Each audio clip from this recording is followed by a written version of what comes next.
Hello students, welcome to Civil Staff Himachal and your daily current affair quiz session in which we discuss important current affairs of previous day in the form of MCQs. And we hope that हमारी ये जो current affair series है daily current affair revision में आपको बहुत मदद कर रही होगी, ना सिर्फ ये जानने में कि किस प्रकार के सवाल आपके एग्जाम में पूछे जाते हैं, बट हमारा ये जो सेशन है डेली करंट अफेयर से संबंधित जो भी आपके डाउट्स हैं उनको भी रिजॉल्व करने में मदद कर रहे हैं। चलिए स्टूडेंट, आज का हम सेशन शुरू करेंगे और ज्यादा से ज्यादा ये मेरी रिक्वेस्ट है आप डेली हमारे सेशन के करंट अफेयर्स के साथ जुड़े। शुरू करेंगे from question number 1। In which district of Himachal Pradesh state wide wellbeing programme Ayush Ghar Dwar Yojana was initiated? Option A Shimla, B Solan, C Kangra, D Hamirpur. हाँ जी स्टूडेंट, क्या सही आंसर होगा इस क्वेश्चन का? कमेंट बॉक्स में आंसर करेंगे आप।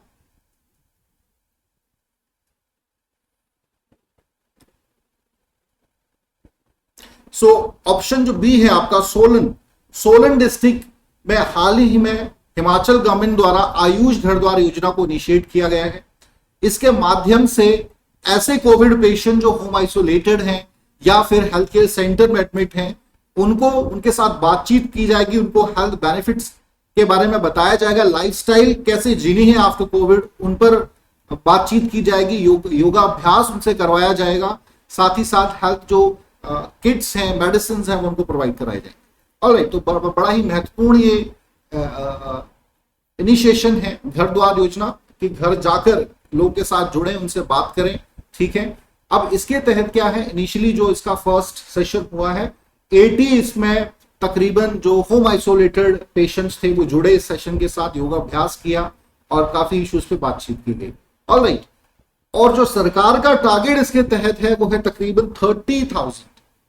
ठीक है, 30,000 जो होम आइसोलेटेड या फिर कोविड पेशेंट्स हैं, क्योंकि बिकॉज ऑफ द कोविड सिर्फ हमारी हेल्थ ही टारगेट नहीं हुई है, साइकोलॉजिकल डिप्रेशन भी लोगों को बहुत ज्यादा हुआ है, तो बातचीत करना बड़ा महत्वपूर्ण। चलिए स्टूडेंट्स, नेक्स्ट हम बात करेंगे in which district of Himachal Pradesh one stop centre was establish?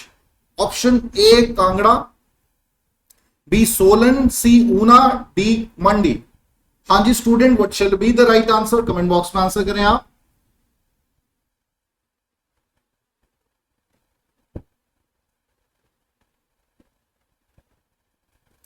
हाँ जी, सो ऑप्शन जो बी है आपका Solan, again Solan is the right answer. तो अभी रिसेंटली गवर्नमेंट ऑफ हिमाचल प्रदेश ने वन स्टॉप सेंटर को एस्टैब्लिश किया है सोलन डिस्ट्रिक्ट में। अब ये वन स्टॉप सेंटर होता क्या है? देखिए, we know that in a surrounding off and on हमें केसेस देखने को मिलते हैं जिसमें एक्सप्लॉइटेशन हो रहा होता है वुमेन्स का किसी ना किसी तरीके से, चाहे वो डोमेस्टिक वायलेंस की फॉर्म में हो रहा हो, चाहे रेप केसेस की बात करें या फिर मोलेस्टेशन के केसेस की बात करें। ऑलराइट, तो ये जो वन स्टॉप सेंटर है ये एक अम्ब्रेला प्रोग्राम है जिसके तहत एक ही सिंगल प्रूफ के तहत इन सभी वुमेन एक्सप्लॉइटेशन केसेस को देखा जाएगा, असिस्ट किया जाएगा और महिलाओं को जो है सिर्फ शिकायतें ही दर्ज नहीं की जाएंगी बल्कि उन्हें असिस्टेंस भी दिया जाएगा। तो ये बड़ा महत्वपूर्ण है ये स्कीम। इसके तहत क्या डिसाइड किया गया है कि भाई जो भी पीड़ित महिलाएं होंगी, एक्सप्लॉइटेड वुमेन्स हैं, उनको अगर जरूरी समझा गया तो 1 हफ्ते के लिए सेंटर्स में भी रखा जा सकता है। ठीक है, और if women is not feeling safe at her home और whatever place she is living in, तो उन्हें मशोबरा में जो नारी सदन है वहां पर भी शिफ्ट किया जा सकता है। ऑलराइट, तो ये बड़ा ही महत्वपूर्ण स्टेप लिया गया है हिमाचल गवर्नमेंट द्वारा। चले अगला सवाल, question number 3। The official Olympic theme song for the Indian contingent लक्ष्य तेरा सामने है has been composed and sung by? Option A Shankar Ehsaan Loy, Lucky Ali, C Arijit Singh, D Mohit Chauhan. हाँ जी student, what shall be the right answer? क्या सही आंसर होगा इस क्वेश्चन का? प्लीज कमेंट बॉक्स में आंसर करेंगे आप।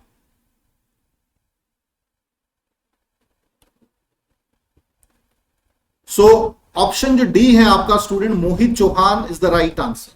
अभी recently we know that Olympics होने जा रहे हैं 23 जुलाई 2021 से। टोक्यो ओलंपिक्स जो लास्ट ईयर होने थे बेसिकली 2020 में, लेकिन अनफॉर्चुनेटली हो नहीं पाए, इस साल हो रहे हैं। तो उसकी जो भारत की तरफ से ओलंपिक की थीम है, ठीक है, थीम सॉन्ग है, इसका नाम है लक्ष्य तेरा सामने है। इसे कंपोज और गाया दोनों ही मोहित चौहान द्वारा गया। अब आपसे मैं सवाल भी पूछूंगा स्टूडेंट, मोहित चौहान का संबंध भी हिमाचल प्रदेश से है। So answer me, Himachal Pradesh के किस डिस्ट्रिक्ट से इनका संबंध? इन जर्नल पूछ रहा हूं ये सवाल।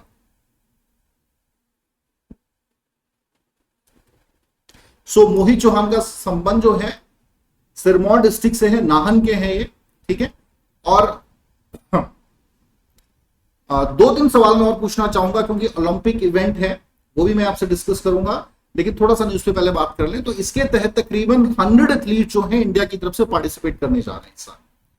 तो we hope that some medals we got. हर साल ही हमेशा ही ओलंपिक्स में ये उम्मीद रहती है कि भारतीय एथलीट्स अच्छा परफॉर्म करेंगे।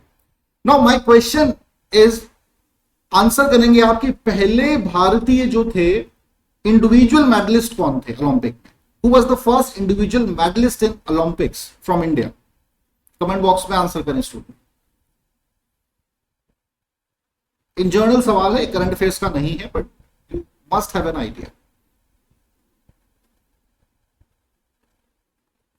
केडी जाधव,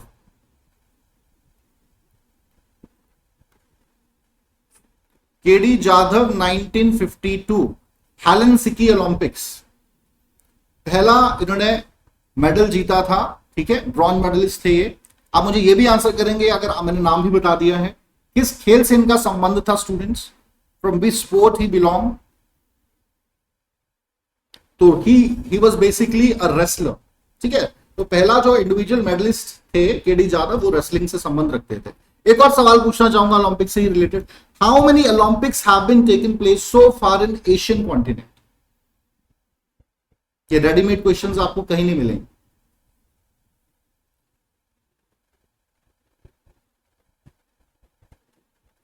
हाँ जी स्टूडेंट्स, एशिया में अभी तक कितने ओलंपिक्स हुए? अभी तक 3 ओलंपिक्स हो चुके हैं एशियन कॉन्टिनेंट में, ठीक है। टोक्यो ओलंपिक 1960 में हुए थे पहले, देन 1988 में सियोल ओलंपिक्स हुए हैं, और 2008 में आपके जो है बीजिंग ओलंपिक हुए थे, और ये 4 टाइम फिर से टोक्यो में ओलंपिक्स हो रहे हैं। चलिए अगले सवाल की तरफ बढ़ेंगे आप। Who has topped the recent Atalgive Hurun Philanthropist of the Century list? बहुत ही महत्वपूर्ण सवाल है। Jamshedji Tata, Bill and Melinda Gates, C Reliance foundation, D Warren Buffett. What shall be the right answer student? अभी बहुत ही ज्यादा खबरों में रही है ये news. So right answer is option A, Jamshedji Tata, ठीक है।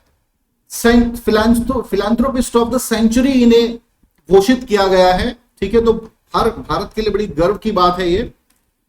अगर मैं बात करूं जमशेदजी नुसरू वनजी टाटा की, तो इनका जन्म 1839 में इनका जन्म हुआ था, और 1904 में ही पास्ड हुए। और अभी तक का जो उन्होंने डोनेशन किया है, ये माना जा रहा है कि भाई इन्होंने 1.2.4 बिलियन यूएसडी डॉलर्स का उन्होंने डोनेशन किया, दे चुके हैं। अब इंटरेस्टिंग फैक्ट ये है कि भाई ये जो डोनेशन है, अकाउंट तो हम आज कर रहे हैं ना, पर ये डोनेशन तो उन्होंने कब दिया था? क्योंकि ही डाइड इन 1904। तो उन्होंने ये करेंसी जो कमाई है वो आज थोड़ा ना कमाई है, वो समय कमाई है। तो इसी से अंदाजा हो सकता है कि कितने बड़े फिलैंथ्रोपिस्ट ये थे, specially in the field of education and health. बहुत ज्यादा उन्होंने काम किया है, स्पेशली इन एजुकेशन फील्ड, क्योंकि उस समय का जो भारत था वो आज के इंडिया से बहुत ही अलग था, ठीक है। एक और भारतीय का इस लिस्ट में नाम आया है, विप्रो के जो चेयरमैन है अजीम प्रेम जी, उनका भी नाम इस लिस्ट में आया है। तो ये जो आपकी एडलगिव हुरून, ये एक फाउंडेशन है, ठीक है, जो वेल्दियस्ट पीपल की लिस्ट निकालती है, और जो फिलैंथ्रोपिस्ट हैं उनकी लिस्ट निकालती है। तो 50 ऐसे सेंचुरी के जो फिलैंथ्रोपिस्ट हैं फेमस, उनकी उन्होंने लिस्ट जारी की है। इसमें 2 भारतीयों के नाम भी आए। चलिए स्टूडेंट्स, नेक्स्ट है, in the recently concluded first ICC World Test Championship, who won the Players of the Series award? Tom Latham, Kyle Jamieson, Kane Williamson, Tim Southey।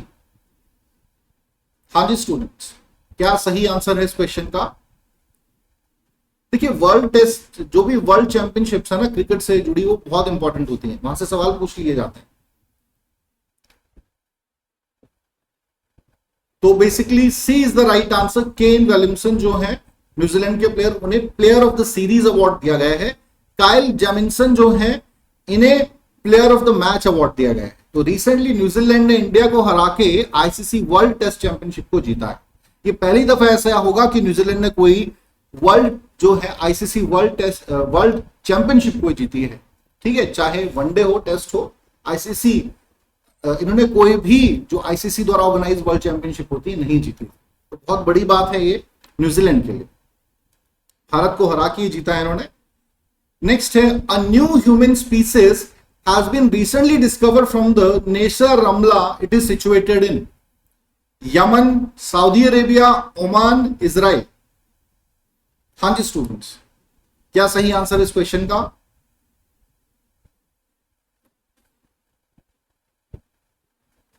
So option D जो आपका है इजराइल, ये सही answer है। Recently Israel के Kneser रमला site में, excavation site है, वहां पर जो है खुदाई हुई और वहां पर जो है कुछ अवशेष, कुछ रिमेन्स मिली, स्कल मिला है, कुछ बोन्स मिली है। ऑलराइट, अब ये जो एक्सकेवेशन था ये अब नहीं हुआ है, खबरों में अभी ज्यादा ये इसलिए है क्योंकि इसके बारे में बात करेंगे। ये जो रिमेन्स हैं आज से 10 साल पहले इसकी खोज हो चुकी थी, बट इस पर जो स्टडीज हो रही थी, इस पर जो रिसर्च हो रहा था, वो फाइनली उसकी रिपोर्ट आई है। अब इंपॉर्टेंट इसलिए है कि जनरली हम यही जानते हैं कि भाई हमारे पूर्वज जो थे या ह्यूमन जो रेस है वो होमोसेपियंस है, या उससे पहले होमो इरेक्टस थे, या उससे पहले होमोनिड्स थे। ठीक है, वहां से शुरुआत हम जनरली मानते हैं। तो इस रिपोर्ट के माध्यम से ये पता चल रहा है कि ये जो स्पीसीज है it is different from Homo sapiens. इसका मतलब कि उस पुराने समय में भी एक और मानव प्रजाति का कहीं विकास हो रहा था, specially in the middle east region. Homo sapiens माने जाते हैं अफ्रीकन कॉन्टिनेंट से निकले हैं। ठीक है, अब बेसिकली जो रिसर्चर्स ने ये कहा कि तकरीबन ये रहे होंगे 4,20,000 ईयर्स टू 1,20,000 के बीच। और ये जो सेटलमेंट्स इनकी रही हैं ये तकरीबन आखिरी सेटलमेंट्स ही होंगी, मतलब ये जो अवशेष मिले हैं ये आखिरी रेस ही इनकी एग्जिस्टेंस में रही होगी। ऑलराइट, तो इसे नाम भी होमो नेसर रमला ही दे दिया गया है साइट के नाम पर, ह्यूमन रेस को। चलिए, ये सवाल बड़ा इंपॉर्टेंट है, स्टूडेंट एग्जाम में पूछा जा सकता है। नेक्स्ट है अ नेशन वाइड जान है तो जहां है awareness campaign on corona vaccination has been recently launched by option A ministry of health and family affairs, ministry of Panchayati Raj, ministry of rural development, ministry of minority affairs. हाँ जी student, क्या सही answer होगा? कमेंट बॉक्स में answer करें। So option D जो आपका है ministry of minority affairs is the right answer. ठीक है, सो अभी रिसेंटली मिनिस्टर जो है minister of minority affairs Abbas Naqvi, उन्होंने इस स्कीम को लॉन्च किया है और इसका जो ऑब्जेक्टिव है वो ये है कि भाई जो भी रूरल रीजन है और रिमोट रूरल रीजन है वहां तक अवेयरनेस कैंपेन फैलाना, specially pertaining to the vaccination of corona virus. ठीक है, या जितने भी मिथ्स एसोसिएट है इस डिजीज के साथ उनके बारे में लोगों को जानकारी देना। बिकॉज अभी भी बहुत से ऐसे लोग हैं रिमोट एरियाज में रह रहे जो है रूरल एरिया में, वो वैक्सीनेशन को सही नहीं समझ रहे या कोरोना वायरस को बहुत सीरियसली ले नहीं रहे, और बहुत जगहों पर हार्मफुल रिजल्ट्स उन्हें देखने को मिल रहे हैं in terms of the deaths of their loved ones. तो ये बड़ा जरूरी है कि इस प्रकार के स्टेप लिए जाएं। इसमें मदद करेगी आपके जो सेल्फ हेल्प ग्रुप्स हैं, एनजीओज हैं, महिला मंडल्स हैं, यूथ क्लब्स हैं, जो ग्रास रूट लेवल पे काम करेंगे, उनमें ये अपना इंपॉर्टेंट रोल प्ले करने वाले हैं। चलिए नेक्स्ट हम बात करेंगे flying officer Mawya Sudan has become the first women fighter in the Indian air force from the state Jammu and Kashmir, Puducherry, Jharkhand and Chhattisgarh. हाँ जी स्टूडेंट, क्या सही आंसर होगा इस क्वेश्चन का? कमेंट बॉक्स में आंसर करेंगे आप। So A is the right answer, Jammu and Kashmir. ठीक है, मवाया जो सुडान है इनका संबंध जम्मू एंड कश्मीर से है, जम्मू रीजन से ये संबंध रखती हैं, और एट द एज ऑफ 24 ये आपकी इंडियन एयरफोर्स की फाइटर पायलट बनी है। अब आपसे एक सवाल मैं पूछना चाहूंगा, ये पहली इंडिया की नहीं है, ठीक है, ये पहली जम्मू कश्मीर की तो है, तो भारत की पहली फीमेल जो फाइटर पायलट है उनका नाम क्या है? कमेंट बॉक्स में आंसर करेंगे स्टूडेंट आप। भावना कांत, ठीक है, भावना कांत जो है पहली IAF fighter pilot, women fighter pilot थी। आई थिंक अभी तक सिर्फ 12 विमेन फाइटर पायलट ही हैं। चलिए नेक्स्ट क्वेश्चन है, who holds the women's 100 metre world record of 10.49 seconds? Griffith Joyner, Shelly Ann Fraser Pryce, Carmelita Jeter, Marion Jones. हाँ जी स्टूडेंट्स,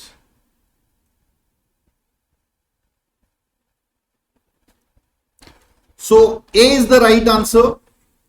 ग्रिफिथ जॉइनर जो कि यूएस एथलीट हैं और 1988 में इन्होंने ये रिकॉर्ड बनाया था। 18.49 सेकंड में इन्होंने 100 मीटर रेस को कंप्लीट किया था। And now she is called fastest women living in this planet. Alright, now why this news remain, अभी क्यों खबरों में रही है?